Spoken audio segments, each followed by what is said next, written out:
What's up, guys? What's up? Rome, Jordan. back here, PRD podcast. So today, we're going to get into a few things. We're going to get into one, traveling. So traveling in China. Travel. And we're going to get into, what was the other thing? Getting things done. Oh, getting things done. Getting things done. No, that's Yes. The third one we're going to kind of dabble in just a little bit at the end. Crime in China. Tasting crime. Yeah. And what to expect kind of when it comes to crime here in China. Because a lot of people, they always ask us like, how is it in China when it comes to crime? Like, Is it safe? People are just like knifing people on the streets. Are you gonna get killed everywhere you go? Murdered in the streets? Are you gonna like get everything stolen from you all the time? Like, that's what a lot of my friends ask. So we'll get into that stuff. But so number one, we're gonna be talking about traveling here in China and kind of, what to expect when it comes to traveling. We've traveled a lot around China. A lot of places around China, and especially in Southeast Asia. It's very easy to travel once you get out here. So, what do you think about traveling here? I think one of the great things about living like specifically in Dongguan and Guangdong is that we're really close to like three great airports: Guangzhou, Shenzhen, and of course Hong Kong. Definitely. So we can go everywhere really easily and really cheaply. Yeah. Flights to Japan. How much is your flight to Japan? 1,000 RMB? Yeah, it was. I think it was about that. About 1,000 RMB. Yeah. What? And it's close. It's like what, 4-hour flight? It's like 6. Oh, is it? It feels long. Oh Yeah. 6 Oh hours. yeah. And if you're probably flying on a budget airline. Yeah, we are. Yeah. First time on a budget airline? No. Of course, I've flown around. Flown China. around? Yeah. Those budget airlines are unbelievable. So in America, our budget airline is like Southwest. Southwest is nice because they still give you like water for free. There's a few that you have to pay for even checking a bag. Okay, right? yeah. Like even if you take your bag with you, you have to pay for that, pay for this. You pay for a carry-on. Yeah, a little bit. Like you have to pay a little bit, just a little bit more. A little bit. You know what I'm saying? That's how these kind of are. Right. Yeah. So if you have more than like nothing, 20 pounds in your bag, Right. Yeah, it's like, oh, this is an extra. Oh, and here, by the way, it's not pounds, it's kg. Oh yeah, it's kg. Yeah, make sure. Like 10 kg. Yeah, you make sure you understand your kg and you have your Celsius. Your Celsius. Yeah, don't do Fahrenheit and they don't do pounds. We're actually in Americans the only one that does that. Yeah, we're the only ones. Our international audience will feel right at home. Yeah. Our American audience will be like, what are you talking about? Is going on? What is a kg? What is a kg? Yeah, they don't know. But yeah, once you're on these airlines, you kind of have to take them because it's so cheap. You think, oh, I can save so much money and use it for my travel. You're not going to pay extra for make your 6-hour trip a little bit nicer. Yeah. But you probably had a terrible flight time too. If you do take a budget airline, most of the time it's really late at night, really early in the morning. It's crazy flights. You probably have to maybe even dump off here, get on here, so on and so forth. But it's cheap. It's really cheap. It's super cheap. It's nothing. And you can go anywhere. Like you said, out of Guangzhou, which isn't that far, it's about an hour and a half. Yeah. You can take the bus. You can take the train. You can go down to Shenzhen. You can take the bus. You can take the train. The subway right there. Then you can actually take a ferry if you go to Hong Kong from Dongguan. If you go down to Xiamen, you can actually take a ferry from Xiamen all the way down to Hong Kong airport. Yeah. And if you actually can get vouchers from places around Dongguan that sell tickets for this. So I'm telling you, man, it's very easy to travel.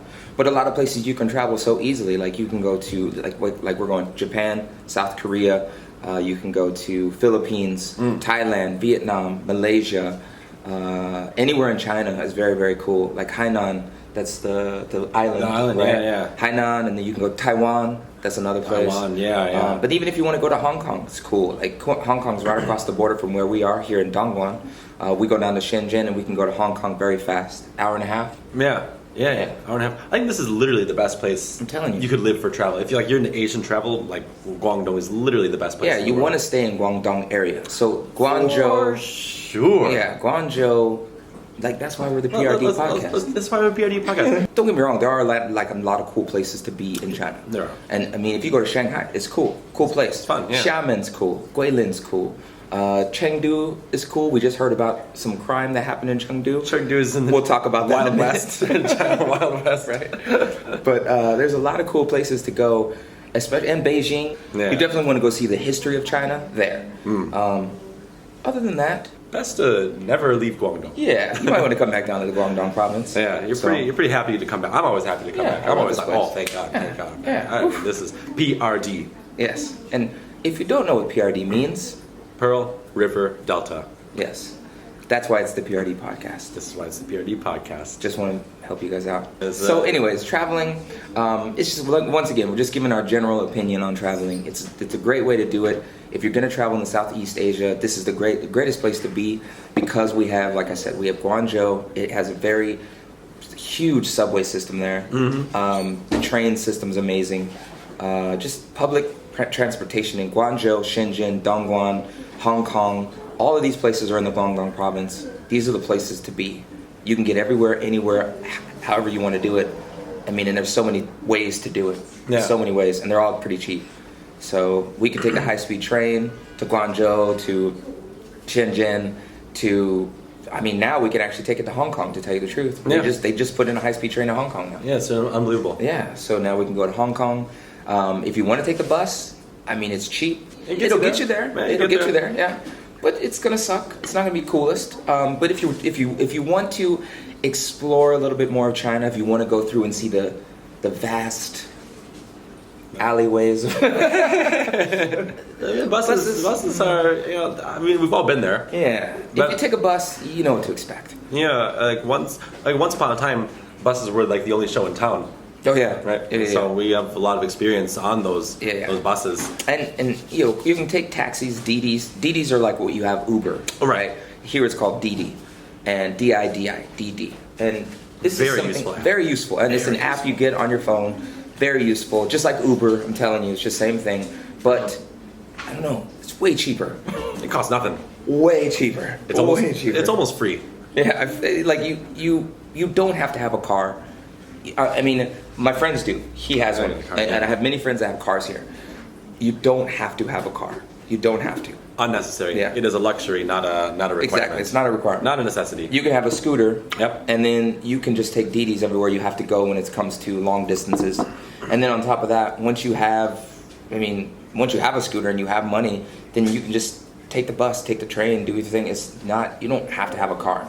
Now, if you have, if you're traveling a lot every day and you don't want to deal with having to go through public transportation, then maybe you want to get a car. If you're in a position where you at least have a scooter, you're gonna be fine. You'll be fine. If you don't have at least a scooter, you'll be taking bikes, share bikes a lot, which is something we have in China. I don't know if we have them in America. We do. A lot of places bikes. they just don't take care of them. No one doesn't. Yeah. Oh, I see. And they get stolen. So it's the share bikes work here. They have a thing called Mobike, and they have a Happy Bike, and Alibaba bike. Alibaba, yeah, I don't know. And the yellow one, Ofo bikes, yeah. Yes. They got a bunch, and they're everywhere. And they're like one RMB, 2 RMB. If you take I get a 9 RMB per month. Yeah, you can go. do a monthly. All you can do. All I can go. All I can bike. It's eat, dope. all you Now, can bike. one thing I got to tell you about scooters, though. If you have a motorcycle, it will get taken by the police. Also, if you have a scooter that doesn't have pedals, supposedly it'll start getting taken as well. And the police can come and take your bikes anytime they want, because you're not supposed to actually have scooters in Dongguan. That's so funny. So because just everyone letting has you them. know, just letting you know. Millions of them. This supposedly is like a rule they have here. It happens. I've seen my friends get it taken. So just be careful. And we'll talk about crime here in a minute when it comes to scooters and stuff like that. Police enforcement in general